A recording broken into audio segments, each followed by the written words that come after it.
So I took some photographs, and I was initially trying to figure out which one I wanted to use for this particular exercise. And I'm going to explain to you why I chose the one I chose. So initially I was going to pick this one because, you know, it shows all the rocks, it has these really cute trees in it. But the thing is, it's a really cool photograph, but it's a painting, yeah, it's, you know, it might be okay. There really isn't a lot of variation. Like the sky looks really interesting, but you can always add that, you know, to the other composition.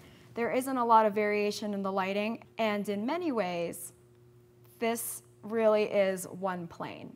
So, you know, the thing is, sometimes you want to do something that doesn't just look like a generic landscape, right? Sometimes choosing the path of least resistance just to do a quote-unquote landscape painting is not as interesting. So I decided to go with this piece because it has this gorgeous shape, and it's kind of bizarre. It doesn't fill up the whole space, but then you have these little variations, these little guys here. You have this tree kind of framing the shot. Of course, you could always take that out, but that's something we could talk about later. And there are these variations in the light. You know, the way that this part is backlit makes it dark, and it has a little trail here. So it's kind of awesome. You know, I want to use it. I mean, this one is really cool as a photograph, and it really shows how vast the landscape is. But for a painting, this one would be a lot more fun to work on. So, you know, you add a little bit of purple, and suddenly it looks a little bit different. And even using a little bit of this purple violet to enhance some of the pitting. Look at that, it looks really different, right?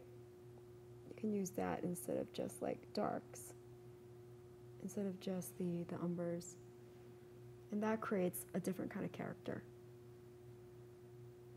So it's not always black and browns to darken things. You can create more depth by adding some of these warmer colors. So already that part looks a little bit more alive and a lot less than just like a standard picture of a rock, right? Gives it a little something.